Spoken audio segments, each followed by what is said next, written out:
Hello बच्चों, कैसे हो आप लोग। आप सभी लोगों को मेरे तरफ से हैप्पी इंडिपेंडेंस डे। हम लोग क्लास 12 अकाउंट्स में पार्टनरशिप फंडामेंटल चैप्टर पढ़ रहे थे और हम लोगों ने अभी तक सीखा था कि पार्टनरशिप क्या होते हैं, पार्टनरशिप के फीचर्स क्या होते हैं, एक पार्टनर्स के क्या क्या राइट होते हैं। ठीक है, आज हम लोग एक नया कॉन्सेप्ट सीखेंगे पार्टनरशिप फंडामेंटल में, लिमिटेड लायबिलिटीज पार्टनरशिप, और उसके फीचर्स को समझेंगे और समझेंगे कैसे पार्टनरशिप बिजनेस से limited liabilities partnership business difference होता है। तो चलो आज की क्लास हम लोग शुरू करते हैं।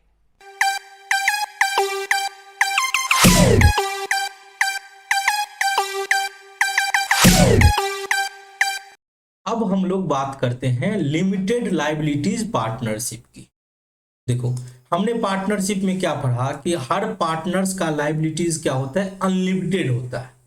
यानी कि देखो, अगर पार्टनरशिप बिजनेस में लोन लिया गया और उस लोन का पेमेंट अगर पार्टनरशिप फर्म के द्वारा नहीं हो पाता है तो पार्टनर्स को अपने घर से पैसा लाना पड़ेगा उस लोन को रिपेमेंट करने के लिए। क्यों?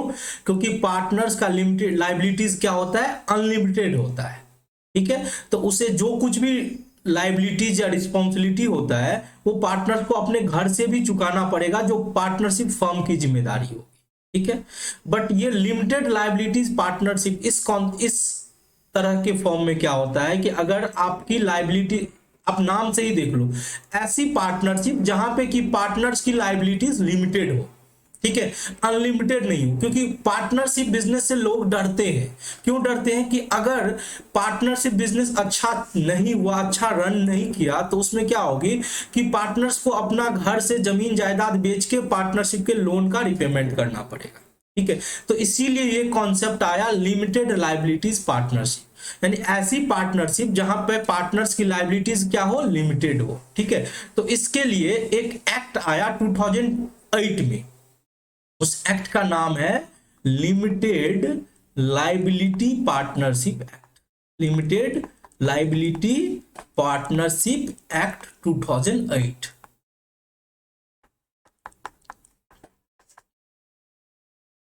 इस एक्ट के तहत एलएलपी का फॉर्मेशन होगा। ठीक है, तो ये पार्टनरशिप क्या होती है? ऐसी पार्टनरशिप जहां पे पार्टनर्स की लायबिलिटीज क्या होती है, लिमिटेड होती है। अब कितना तक होती है तो वो भी समझ लो। यहां पे क्या होती है कि liabilities of partner, liability of partner, यानी कि साझेदार की जो लायबिलिटीज होती है वो क्या होती है, लिमिटेड होती है। क्या होती है? लिमिटेड होती है। कितना तक? तो जितना उसने पैसा लगाया है, to the extent of capital contribution, capital contribution, to the extent of capital contribution.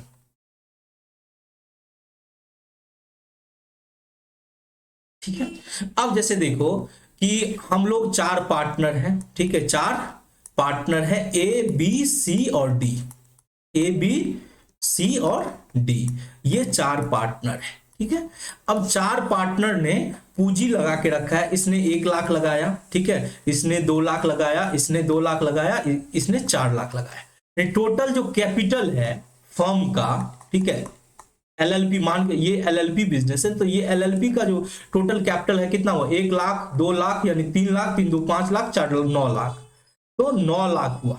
ठीक है, इस एलएलपी का कैपिटल कितना हुआ, 9 लाख। अब मान के चलो फर्म ने लोन लेके रखा था 15 लाख, लोन कितने का था, 15 लाख। ठीक है, तो इस केस में क्या होता, अगर नॉर्मल पार्टनरशिप का बिजनेस रहता तो आपको, अगर भले ही कैपिटल 9 लाख है लेकिन बाकी अपने घर से पैसा लाके, हर पार्टनर अपने कैपिटल के रेशियो में घर से पैसा लाता और इस 15 लाख का लोन जो है चुकाया जाता। लेकिन अगर आपका एलएलपी का फॉर्म है तो अब ऐसा नहीं होगा।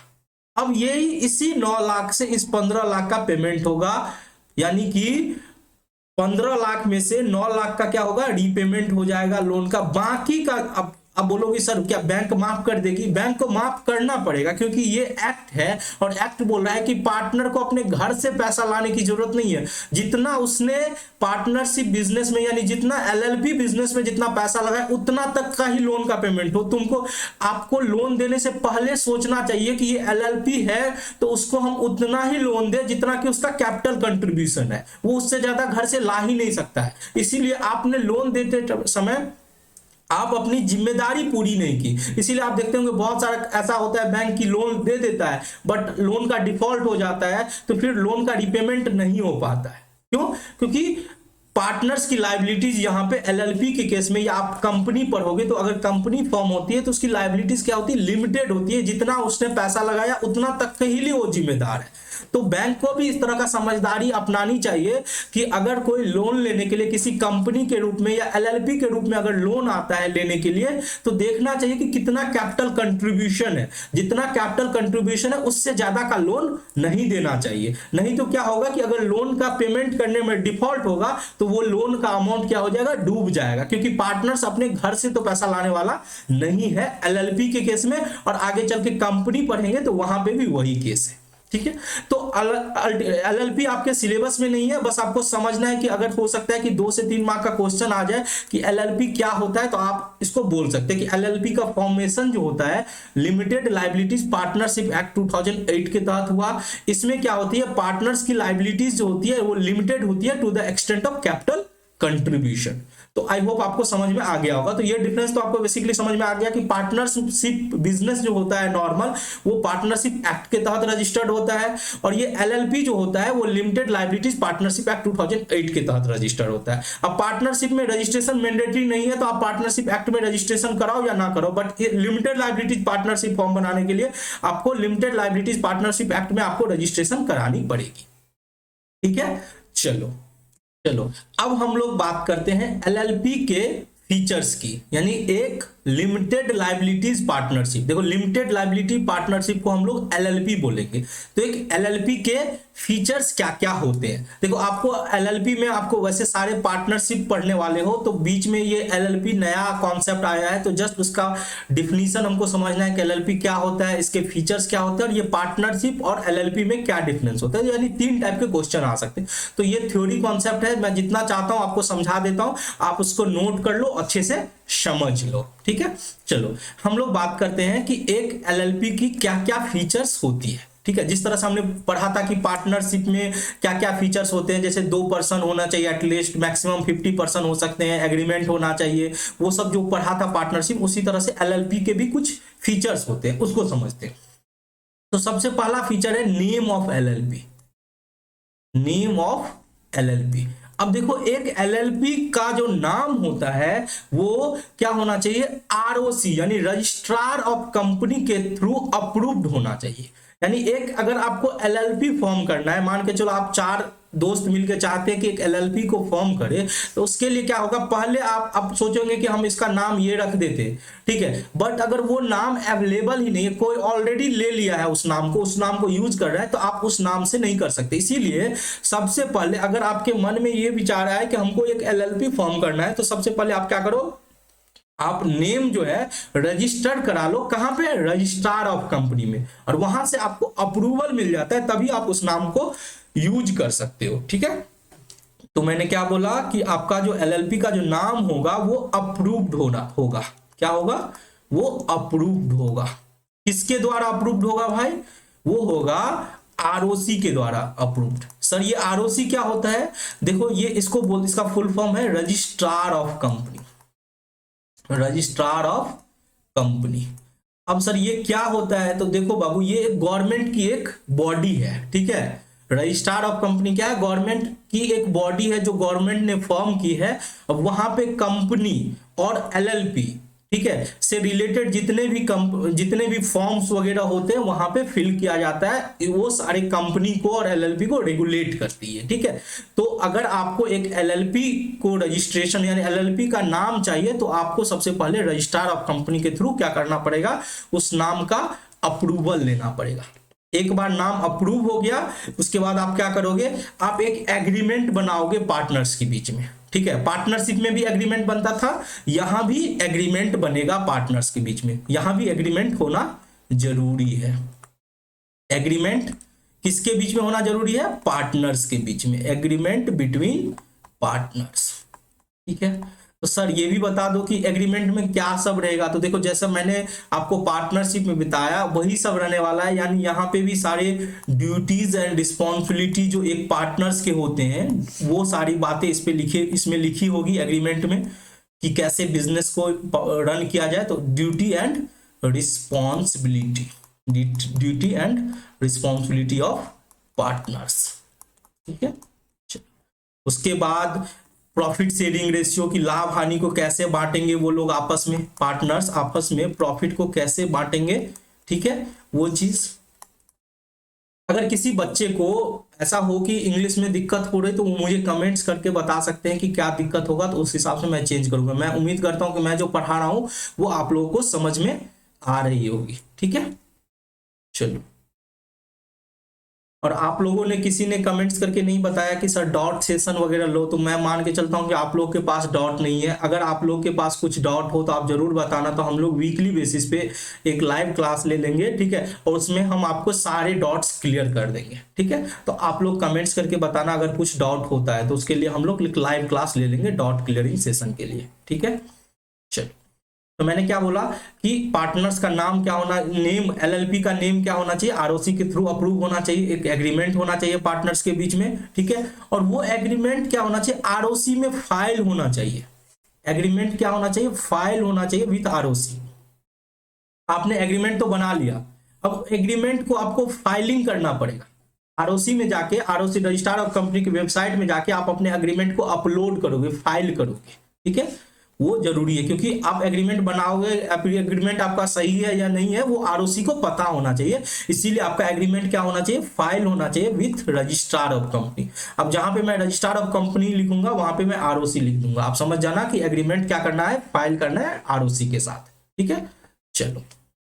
तो हमने नाम रख लिया, उसके बाद एग्रीमेंट बना लिया, एग्रीमेंट को आरओसी में फाइल कर दिया। ठीक है, अब नेक्स्ट फीचर क्या होगा सर। अब देखो नाम से ही एक फीचर निकलता है कि पार्टनर्स की लायबिलिटीज लिमिटेड होती है, तो ये भी तो एक फीचर है, विशेषता है एलएलपी की। तो यहां पे विशेषता क्या है, limited liability of partners, limited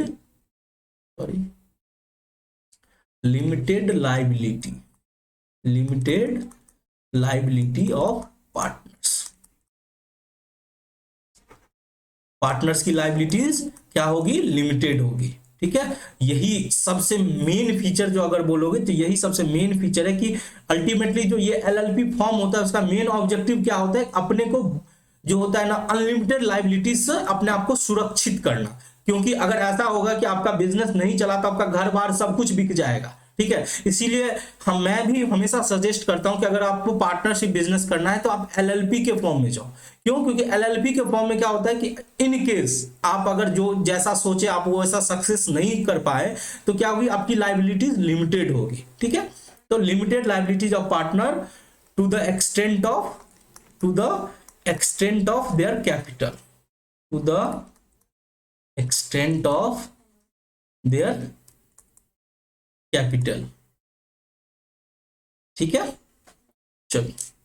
अब देखो मैंने क्या बोला कि पार्टनर्स की लायबिलिटीज क्या होती है, लिमिटेड होती है, जितना वो पैसा कैपिटल लगाया हुआ रहता है उससे ज्यादा उसकी लायबिलिटीज नहीं होती है। ठीक है, चलो अब बात करते हैं नेक्स्ट फीचर क्या हो सकता है। एक होता है डेजिग्नेटेड पार्टनर। डेजिग्नेटेड पार्टनर यानी कि बोल सकते हो जिसको साइन करने का ऑथोरिटी होता है। ठीक है, जिसको क्या होता है, साइन करने का ऑथोरिटी होता है। तो एटलीस्ट बोला जाता है कि एक एलएलपी में कम से कम 2 डेजिग्नेटेड पार्टनर होना चाहिए। कितना होना चाहिए, 2 पर्सन होना चाहिए। कितना, at least 2 person, at least 2 person. 2 person जो होना चाहिए वो क्या होना चाहिए, अपॉइंट होना चाहिए, अपॉइंट होना चाहिए as a designated partner, as a कैसा, डेजिग्नेटेड पार्टनर। डेजिग्नेटेड पार्टनर का मतलब आप समझने की कोशिश करो कि डेजिग्नेटेड पार्टनर मतलब वो पार्टनर जो साइन करने का, ठीक है, डेजिग्नेटेड पार्टनर भी नहीं बोल सकते हो। यहां पे आप एक काम करो, इसको थोड़ा सा चेंज करो, मैंने एक गलती की है, यहां पे आप डेजिग्नेटेड पर्संस लिखो। ठीक है, डेजिग्नेटेड पर्सन्स। ठीक है, यहां भी मैं इसको चेंज करता हूं। तो मैंने क्या बोला कि एटलीस्ट 2 पर्सन जो होना चाहिए एज अ डेजिग्नेटेड पर्सन के रूप में अपॉइंट करना चाहिए। डेजिग्नेशन पर्सन वो जिसके पास साइनिंग ऑथोरिटी हो। तो सर क्या 2 पर्सन में से क्या दोनों पार्टनर होंगे? अब देखो दोनों हो सकते हैं, बिल्कुल हो सकते हैं दोनों पार्टनर, लेकिन एटलीस्ट एक पार्टनर तो डेजिग्नेटेड होना ही चाहिए। At least one must be a partner. यानी 2 पर्सन में से एक बाहर का भी हो सकता है जो पार्टनर नहीं है, एक आपका एम्प्लॉय भी हो सकता है। लेकिन अब दोनों चाहो तो दोनों पार्टनर को आप डेजिग्नेटेड पर्सन बना सकते हो, लेकिन एलएलपी जो ये बोला है, एलएलपी एक्ट बोलता है कि एटलीस्ट एक पर्सन जो होना चाहिए ना वो आपका डेजिग्नेटेड पर्सन, जो मतलब जो 2 डेजिग्नेटेड पर्सन है उसमें से एक पर्सन आपका पार्टनर होना चाहिए। तो मैं ये बोल रहा हूं कि एटलीस्ट वन जो है मस्ट बी अ पार्टनर, यानी एक designated person must be a partner, एक तो कम से कम पार्टनर होना ही चाहिए। अब जैसे देखो मैं बताता हूं तुमको। अब जैसे कि 2 पार्टनर मिलके एक एलएलपी को फॉर्म किया, ठीक है, गोलू और भोलू। अब क्या है कि पता है कि उसका बिजनेस ऐसा है कि एक पार्टनर को हमेशा, भोलू जो है मेनली क्या करता है वो क्लाइंट को लाता है, वो हमेशा उसको आउट ऑफ सिटी रहना पड़ता है। मान के चलो कि उसका बिजनेस जो है दरभंगा में है, ठीक है, तो हमेशा बाहर आता है, कभी दिल्ली में रहता है, कभी मुंबई रहता है। तो कोई भी डॉक्यूमेंट्स को साइन करने का जरूरत होगा तो वो भोलू तो हमेशा बाहर में रहता है, तो वो तो कैसे साइन करेगा, वो हमेशा बाहर में रहता है। इसीलिए क्या किया, उसका एक बहुत ही वफादार एम्प्लॉई है, ठीक है, चिंटू। तो उसने क्या बोला कि एक काम करो, अब गोलू जो है हमेशा वो दरभंगा में ही रहता है, जहां उसका एलएलपी फर्म रजिस्टर्ड है वहीं है। तो बोला एक तो मैं बन जाता हूं और एक जो है चिंटू को बना लेता हूं जो एम्प्लॉय है मेरा, वो भी अच्छा एम्प्लॉय है, हमेशा रेगुलर आता है, तो एक उसको बना लेता हूं और एक हम, क्योंकि दोनों एम्प्लॉय तो नहीं बन सकते, एक पार्टनर होना जरूरी है। तो एक पार्टनर और कोई एम्प्लॉय। अब मान के चलो दोनों रहता है तो दोनों पार्टनर भी एक डेजिग्नेटेड पर्सन बन सकता है, ठीक है, लेकिन 2 डेजिग्नेटेड पर्सन होना जरूरी है। ठीक है, चलो अब हम बात करते हैं नेक्स्ट पॉइंट। सम एक होता है सॉल्वेंसी सर्टिफिकेट। अब देखो मैंने क्या बोला कि इसमें एलएलपी में क्या होता है कि पार्टनर्स की लायबिलिटीज लिमिटेड होती है, तो बैंक को हमेशा इस बात का डर रहता है कि कहीं उसके पैसा को ठग ना ले, ऐसा करे कि लोन ले ले और लोन पेमेंट ही नहीं कर पाए। इसीलिए अब इसमें तो क्या होगा कि बैंक फंस जाएगा, क्योंकि वो तो बोलेगा कि एलएलपी में हूं, मुझे घर से पैसा लाने की जरूरत नहीं है, क्योंकि मेरी लायबिलिटीज क्या है, लिमिटेड है। तो इसीलिए रजिस्ट्रार ऑफ कंपनी ने बोला कि आपको हर साल जो है एक सॉल्वेंसी सर्टिफिकेट जमा करनी होगी। ठीक है, क्या करनी होगी, सॉल्वेंसी सर्टिफिकेट फाइल करनी होगी। अब ये सर सॉल्वेंसी सर्टिफिकेट क्या होता है? सॉल्वेंसी सर्टिफिकेट बताता है आपके नेट वर्थ की पोजीशन को, कि आप, ऐसा तो नहीं कि आप दिवालिया होने वाले हैं, ऐसा तो नहीं कि आपका पैसा, मतलब आपका बिजनेस अच्छे से चल नहीं रहा है, आप लोन लेके बैठे हैं और लोन मांगने के लिए आप आ रहे हो। यानी आपकी सॉल्वेंसी पोजीशन बताएगी कि आप लोन वगैरह पे करने में आप समर्थ हो या नहीं हो। तो हर साल आपको सॉल्वेंसी सर्टिफिकेट आपको जमा करनी पड़ेगी। तो क्या करना पड़ेगा, सबमिशन करना पड़ेगा सॉल्वेंसी सर्टिफिकेट। सबमिशन मतलब होता है जमा करना। सबमिशन करना होगा ऑफ किसका, सॉल्वेंसी सर्टिफिकेट। सॉल्वेंसी सर्टिफिकेट क्या, जिसमें आपको पता चले कि आपका नेट पोजीशन क्या है, आप लोन पे करने में समर्थ हो या नहीं हो। सबमिशन ऑफ सॉल्वेंसी सर्टिफिकेट, ठीक है। तो ये सबमिशन किसके साथ सर्टिफिकेट, ये फाइल कितना कहां करना पड़ेगा, ऑब्वियसली आरओसी के पास फाइल करना होता है। ये कहां करना होता है, फाइल करना होता है आरओसी के पास। फाइल होता है विथ आरओसी। आरओसी कौन, रजिस्ट्रार ऑफ कंपनी, हर साल, ठीक है, एवरी ईयर आपको जमा करना पड़ेगा, जिससे कि आपके, बोल सकते हो कि बैंक भी अगर आपको लोन देने के लिए, अगर आप बैंक के पास जाओगे लोन लेने के लिए, तो बैंक बोलेगा कि आप पहले सॉल्वेंसी सर्टिफिकेट लेके आओ, हम देखेंगे कि आप सॉल्वेंसी सर्टिफिकेट हर साल आरओसी के साथ फाइल करते हो कि नहीं। तो अगर सॉल्वेंसी सर्टिफिकेट आप फाइल किए तो वो चेक कर लेगा कि आपका नेट पोजीशन क्या है, तब वो लोन आपको देगा। हमने समझ लिया कि एक एलएलपी का क्या क्या फीचर होना चाहिए। तो पहला तो एलएलपी का नाम जो होना चाहिए आरओसी के साथ अप्रूव होना चाहिए, एग्रीमेंट होना चाहिए पार्टनर्स के बीच में, और वो एग्रीमेंट आरओसी के साथ फाइल होना चाहिए। उसके बाद जो होती है पार्टनर्स की लायबिलिटीज वो लिमिटेड होती है कैपिटल तक की। डेजिग्नेटेड पर्सन 2 पर्सन होना चाहिए, जिसमें से एक पर्सन तो पार्टनर होना जरूरी है। फिर हम हर साल क्या करेंगे, सॉल्वेंसी सर्टिफिकेट जमा करेंगे, किसके पास, आरओसी के पास। अब देखो, अब हम लोग बात करते हैं पार्टनरशिप और एलएलपी में क्या डिफरेंस है। ठीक है, पार्टनरशिप और एलएलपी, लिमिटेड लायबिलिटी पार्टनरशिप में क्या डिफरेंस है। तो हमने पार्टनरशिप को भी समझ लिया, एलएलपी को भी समझ लिया। अब उसके फीचर्स और उसके डिफिनीशन के बेसिस पे हम लोग डिफरेंस को समझ लेते हैं, क्योंकि हो सकता है कि आपको डिफरेंस के ऊपर 3 से 4 मार्क्स या 5 मार्क्स का क्वेश्चन आ जाता है, थ्योरी क्वेश्चन। तो हम लोग इस तरह से इसको दिमाग में बैठा लेते हैं कि हम लोग आसानी से उसका डिफरेंस निकाल लेंगे। तो सबसे पहले सोचो कि डिफरेंस क्या हो सकता है। पार्टनरशिप, अब सबसे पहली बात, पार्टनरशिप में कौन सा एक्ट है? तो सर पार्टनरशिप में तो इंडियन पार्टनरशिप एक्ट 1932 है। और एलएलपी में कौन सा एक्ट है? तो सर इसमें तो लिमिटेड लायबिलिटीज पार्टनरशिप एक्ट 2008 है। तो हाँ, तो वो एक डिफरेंस हुआ कि सबसे पहला बेसिस हमने क्या निकाला कि एक्ट के बेसिस पे। तो एक्ट यहाँ पे पार्टनरशिप में कौन सा एक्ट अप्लाई होता है? यहाँ पे एक्ट अप्लाई होता है इंडियन पार्टनरशिप एक्ट 1932।